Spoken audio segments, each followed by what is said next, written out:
Assalamualaikum, apa khabar semua? Terima kasih kerana sudi singgah ke channel saya. Saya harap anda semua sentiasa berada dalam keadaan sihat dan berbahagia selalu, insya-Allah. Dalam video kali ini saya nak kongsikan 3 kisah. Tanpa membuang masa, jom kita teruskan dengan kisah yang pertama.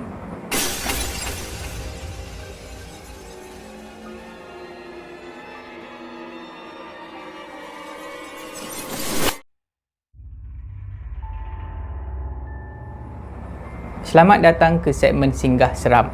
Untuk kisah ni, saya akan gunakan nama samaran Zamri untuk memudahkan cerita. Perkara ni berlaku ketika Zamri bersama dengan isteri dia dan 3 orang anak sedang dalam perjalanan balik kampung. Masa tu malam. Zamri memang suka berjalan malam. Sebab kalau bergerak malam ni, dia tak panas. Lepas tu, kenderaan dekat atas jalan raya memang tak banyak macam waktu siang. Zamri memandu satu kereta yang besar. Kereta jenis Hyundai Starex. Isteri Zamri duduk dekat depan. Anak-anak pula yang 3 orang ni, yang berusia 4 tahun, 8 tahun dan 10 tahun, duduk dekat kerusi belakang. Kerusi tu luas lah. Lepas kerusi tempat anak-anak dia duduk, ada lagi satu kerusi. Satu baris kerusi.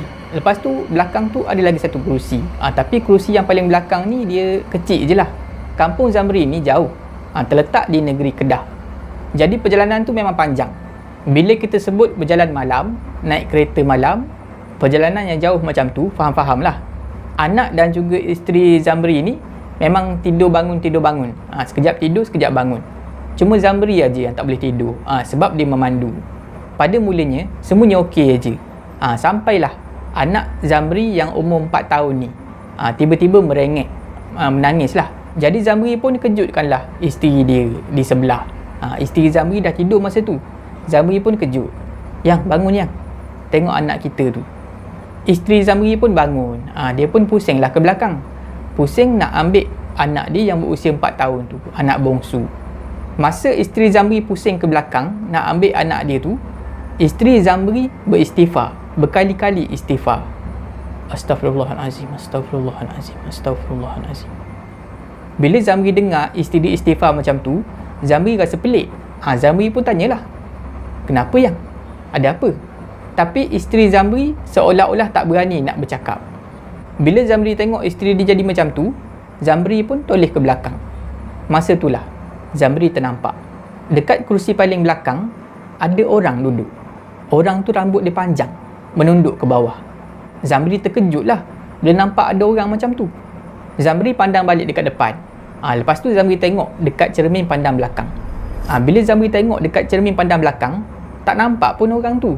Jadi Zamri pun toleh lagi ke belakang nak pastikan betul ke ada orang dekat belakang tadi, ataupun dia tersalah tengok, tersalah nampak. Bila Zamri tengok, Zamri toleh, masih ada lagi orang tu, orang yang berambut panjang tu. Tiba-tiba isteri Zamri menjerit, "Abang!" Dia menjerit macam tu. Zamri menggelabahlah masa tu.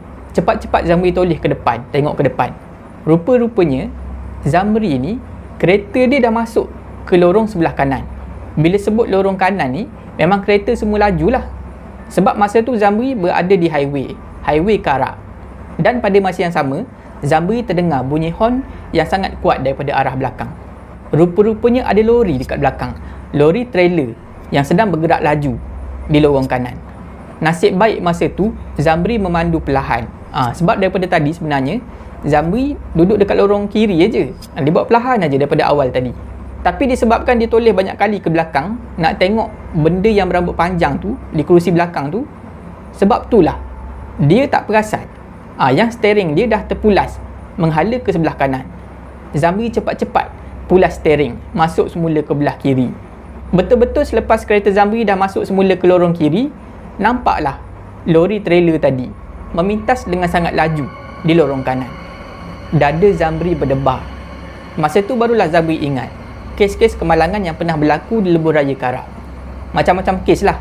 Ada kemalangan maut, ada yang cedera parah, ada yang kereta sampai remuk, dan ada juga yang bernasib baik, tak mengalami apa-apa kecederaan yang serius.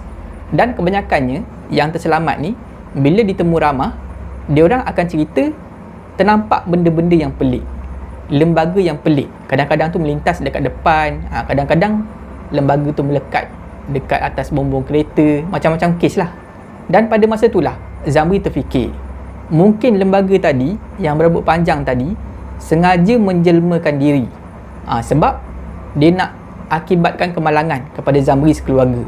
Zamri fikir macam tu sebab bila Zamri sekeluarga dah berada di lorong kiri, dah selamat, dah bawa pelahan semua, lembaga dekat belakang tu dah tak ada, dah tak kelihatan lagi. Itulah kisah pengalaman yang dialami oleh Zamri ketika dia sekeluarga sedang dalam perjalanan nak balik ke kampung di negeri Kedah menggunakan lebuh raya Karak. Untuk kisah ni, saya akan gunakan nama samaran Puan Nafisah untuk memudahkan cerita. Perkara ni berlaku semasa Puan Nafisah sekeluarga baru berpindah ke sebuah rumah di Seremban Negeri Sembilan. Kisah ni berlaku pada tahun 2014. Puan Nafisah sekeluarga pindah ke Seremban ni sebab suami dia dapat kerja dekat situ. Rumah ni rumah teres. Rumah teres 2 tingkat. Puan Nafisah ada 2 orang anak. Dua-dua perempuan. Dan dua-dua masih lagi kecil. Tapi dah bersekolah lah. Rumah tu ada 4 bilik. 1 bilik dekat tingkat bawah, lagi 3 dekat tingkat atas. Jadi master bedroom tu adalah bilik Puan Nafisah dan juga suami dia. Dan 2 lagi bilik dekat tingkat atas ni adalah untuk anak-anak perempuan dia seorang satu. Tapi masa mula-mula dia orang tinggal dekat rumah tu, anak-anak Puan Nafisah yang perempuan 2 orang ni macam takut nak tidur dekat bilik masing-masing seorang-seorang. Jadi dia orang berdua ni akan bergilir-gilir tidur dekat bilik masing-masing. Contohnya lah, macam malam ni si kakak akan tidur dekat bilik adik. Esok malam pula adik akan tidur dekat bilik kakak. Macam tu lah dia orang bergilir-gilir. Maknanya dia orang tak pernah tidur seorang-seorang lah dalam bilik. Dia orang akan sentiasa tidur berdua setiap malam. Cuma bertukar-tukar bilik aja. Semuanya bermula pada satu malam. Pada satu malam ni, Puan Nafisah macam biasalah tidur dekat dalam master bedroom bersama-sama dengan suami dia. Setiap malam Puan Nafisah tidur, dia akan kunci pintu. Pada malam tu, sedang Puan Nafisah lena tidur, tiba-tiba Puan Nafisah terjaga. Sebab dia terdengar bunyi ketukan pintu. Puan Nafisah pun bangunlah, pergilah buka pintu. Bila Puan Nafisah buka pintu, tengok-tengok anak perempuan dia, 2 orang ni sedang berpeluk di depan pintu. Nampaklah muka anak dia macam ketakutan, pucat macam tu. Jadi Puan Nafisah pun tanyalah, kenapa ni kakak? Adik, ada apa? Kakak pun cakaplah, mak, malam ni boleh tak mak teman kita orang tidur dalam bilik adik? Kalau tak boleh pun, mak bagilah kita orang tidur dalam bilik mak. Puan Nafisah tanya lagi, boleh, tapi kenapa? Anak-anak Puan Nafisah seolah-olah tak berani nak bercakap. Dia orang sekadar menggeleng-gelengkan kepala saja. Jadi tak apalah, Puan Nafisah tak paksalah anak dia bercerita. Dia sekadar cakap je dekat anak-anak dia. Okey, tak apa. Jom kita pergi ambil tilam. Jadi Puan Nafisah pun suruhlah anak-anak dia pergi ambil apa yang patut. Tilam, bantal, selimut semua daripada bilik si adik ni. Masa tu Puan Nafisah boleh nampak lah macam mana si kakak dan adik ni nampak macam nak cepat aja, macam takut-takut pergi masuk dalam bilik si adik, lepas tu berlari keluar, bawa bantal, selimut apa semua. Seolah-olah macam dia orang berdua ni takut nak berada dalam bilik tu lama-lama. Bila dah ambil semua, dah ada tilam, bantal, selimut, Puan Nafisah pun bentangkanlah di sebelah katil dia, katil Puan Nafisah dan juga suami dia. Maknanya budak berdua ni tidur dekat bawah lah. Malam tu si kakak dan adik ni tak ada masalah tidur, boleh tidur macam biasa. Keesokan paginya, dia orang bangun macam biasa. Anak-anak Puan Nafisah bersiap-siap nak pergi sekolah. Lepas anak Puan Nafisah dah pergi sekolah semua, suami Puan Nafisah pula keluar daripada rumah pergi bekerja. Lebih kurang jam 8 pagi, 8 lebih, Puan Nafisah dah tinggal seorang-seorang dekat rumah tu. Bila dah tak ada orang, anak-anak dah selamat pergi sekolah, suami dah pergi kerja, Puan Nafisah pun buatlah kerja rumah. Puan Nafisah menyapu, lepas tu mop lantai, basuh pakaian, kutip pakaian kotor semua, letak dalam mesin basuh. Lepas tu nak tunggu pakaian tu siap dicuci, Puan Nafisah pergi dekat dapur nak memasak. Puan Nafisah ambil lah barang-barang dalam peti, barang-barang basah semua kan. Sedang Puan Nafisah siapkan barang-barang nak memasak ni, tiba-tiba Puan Nafisah terdengar bunyi pintu dihempas dengan sangat kuat daripada tingkat atas. Mula-mula Puan Nafisah buat tak tahu je, sebab boleh jadi angin yang tiup. Mungkin ada tingkap dekat tingkat atas tu yang tak tertutup ke apa, jadi angin boleh masuk, angin tolak pintu, dan sebab itulah pintu boleh terhempas dengan kuat macam tu. Puan Nafisah teruskan kerja dia, nak memasak. Tapi tak lama lepas tu, kedengaran sekali lagi bunyi pintu terhempas dengan sangat kuat di tingkat atas. Puan Nafisah dah mula rasa tak sedap hati. Puan Nafisah pun keluar daripada dapur. Pergilah jenguk dekat atas. Tak nampak apa-apa. Puan Nafisah tak puas hati. Puan Nafisah mula naik tangga. Baru saja 2-3 anak tangga Puan Nafisah naik, tiba-tiba Puan Nafisah terdengar ada bunyi tapak kaki di tingkat atas. Macam ada orang berlari dekat tingkat atas tu. Puan Nafisah terkejut. Puan Nafisah hentikan langkah dia. Mula-mula Puan Nafisah fikir mungkin bunyi tapak kaki dia naik tangga bergema dekat atas. Tapi lepas Puan Nafisah dah berhenti, dah tak melangkah lagi, bunyi berlari tu masih lagi kedengaran. Jadi memang sah ada seseorang yang berada di tingkat atas. Puan Nafisah dah mula takut. Bukannya takut hantu ke apa. Puan Nafisah fikir mungkin ada orang masuk dalam rumah dia nak mencuri. Jadi Puan Nafisah pun turun balik tangga. Pergi dekat ruang tamu, mula call suami dia. Suami Puan Nafisah pun angkatlah panggilan telefon tu. Puan Nafisah pun ceritalah. Dia dengar bunyi tapak kaki dekat tingkat atas apa semua kan. Bunyi orang hempas pintu apa semua. Lepas tu, tahu tak apa yang suami Puan Nafisah cakap? Dia bukan cakap pencuri ke apa. Dia cakap macam ni, takkan hantu kot. Siang-siang takkan ada hantu. Macam tu suami Puan Nafisah cakap. Sedang Puan Nafisah bercakap dengan suami dia, mata Puan Nafisah memandang ke arah tingkat atas. Lepas saja suami Puan Nafisah sebut jangan-jangan hantu kot. Lepas suami dia cakap macam tu, Puan Nafisah ternampak ada seorang budak perempuan melintas dekat tingkat atas. Lepas tu budak perempuan tu menyorok dekat tepi tembok. Budak perempuan tu menjenguk ke arah Puan Nafisah yang sedang berada di tingkat bawah. Bulu roma Puan Nafisah meremang. Puan Nafisah dah mula rasa ketakutan. Kali ni bukan takut pencuri ke apa. Kali ni Puan Nafisah takut hantu. Puan Nafisah pun bagi tahu suami dia, bang, ada budak perempuan dekat tingkat atas. Lepas Puan Nafisah cakap macam tu, suami Puan Nafisah pun cakap, okey macam ni, ambil kunci kereta, ambil beg duit, keluar daripada rumah. Puan Nafisah pun ikutlah nasihat suami dia. Nasib baik masa tu semua ni ada dekat bawah. Kunci kereta dan juga beg duit dia ada dekat bawah. Jadi Puan Nafisah pun ambil lah kunci kereta, beg duit dia, keluar daripada rumah tu, kunci pintu. Masa tu cuma ada satu kereta aje. Kereta kecil ni, kereta Puan Nafisah. Sebab kereta yang satu lagi suami dia dah guna buat pergi kerja. Jadi Puan Nafisah pun naiklah kereta tu. Dia terus menuju ke arah satu kafe ni. Lepak dekat kafe tu, sampailah waktu anak-anak dia nak balik daripada sekolah. Bila dah tiba masa anak dia balik sekolah, Puan Nafisah pun pergilah ambil anak dia 2 orang ni. Dah ambil anak dia, Puan Nafisah pergilah singgah dekat kedai makan, bungkus makanan siap-siap. Sebab tadi tak sempat nak masak, diganggu macam tu. Nasib baik masa tu Puan Nafisah belum lagi hidupkan dapur gas tu apa semua. Bila dah siap bungkus makanan semua, Puan Nafisah pun berhentilah dekat satu tempat ni, call suami dia. Bila Puan Nafisah dah call suami dia cakap, tunggu dekat situ. Sebab suami Puan Nafisah tak bagi Puan Nafisah dan anak-anak balik dulu ke rumah tanpa dia ada. Nak balik sekali. Jadi bila suami Kak Nafisah ni dah habis waktu kerja, dia singgah dulu dekat tempat Puan Nafisah ni tunggu bersama-sama dengan anak-anak tadi. Daripada situlah diorang mula balik bersama-sama. Bila diorang dah sampai dekat rumah, suami Puan Nafisah tak bagi Puan Nafisah dan anak-anak masuk dulu. Biar dia masuk dulu. Suami Puan Nafisah pun masuklah dalam rumah, buka pintu, buka kunci semua, masuk dalam rumah dan terus menuju ke arah tingkat atas. Lepas tu barulah Puan Nafisah dan 2 orang anak dia ni menyusul daripada belakang. Suami Puan Nafisah pun pergilah naik tangga, pergi cek semua bilik air yang ada dekat atas tu. Barulah dia turun semula. Masa tu Puan Nafisah nak tanya, suami dia nak tanya pasal itulah jelmaan budak perempuan tu ada ke tak ada dekat atas. Tapi nak bercakap tak boleh, takut budak 2 orang ni dengar. Jadi bahasa isyarat je lah. Suami Puan Nafisah hanya sekadar menggeleng saja. Maksudnya tak adalah penampakan budak perempuan tu.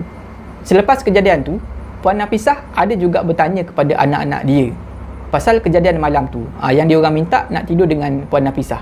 Sebenarnya dia orang nampak apa? Masa itulah anak Kak Nafisah mula bercerita. Si kakak ni bercerita, malam tu sebenarnya macam biasa, si kakak ni tidur dalam bilik adik. Tapi masa tu pintu bilik dia orang tak tutup. Masa itulah dia orang ternampak ada seorang budak perempuan melintas dekat depan bilik daripada luar.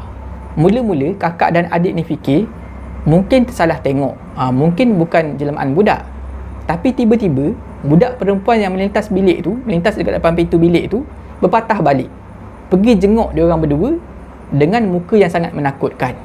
Muka budak perempuan ni sangat pucat, dan mata dia terbuka dengan sangat luas. Sebab itulah kakak dan adik ni ketakutan. Bila Puan Nafisah dah tahu pasal perkara ni, Puan Nafisah pun ceritalah dekat suami dia. Daripada situlah diorang berbincang apa yang nak dibuat. Lepas tu tak pastilah apa tindakan selanjutnya yang Puan Nafisah dan juga suami dia buat. Panggil ustaz ke, buat apa, majlis doa selamat ke apa, tak tahulah. Itulah kisah pengalaman yang dialami oleh Puan Nafisah dan anak-anak dia semasa diorang sekeluarga baru berpindah ke sebuah rumah 2 tingkat di Seremban Negeri Sembilan.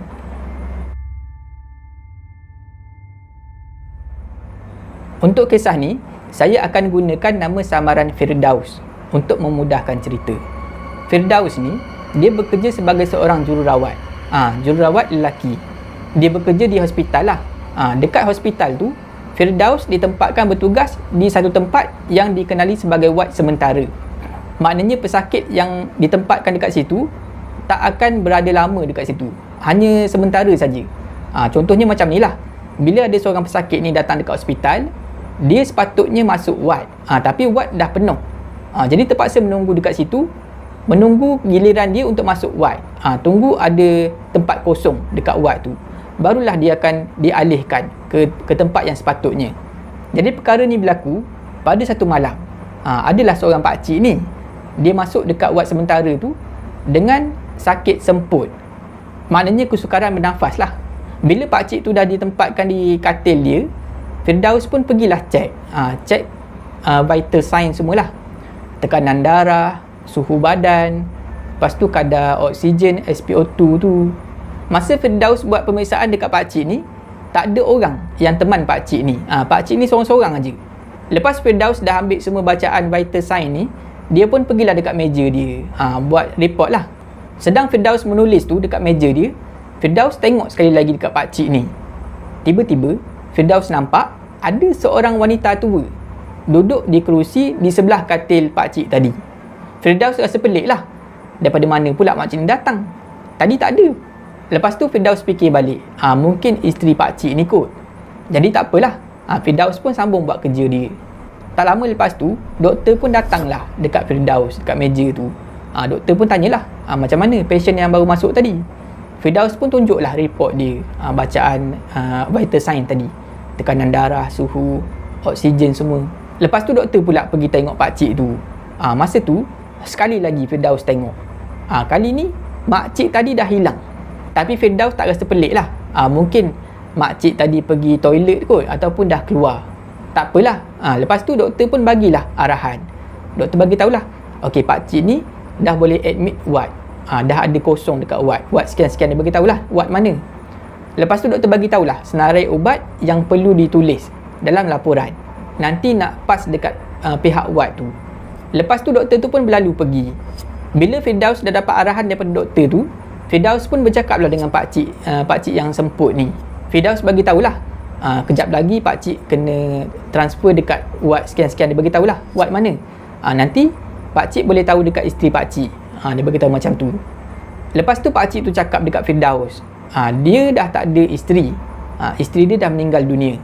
Firdaus mula rasa pelik.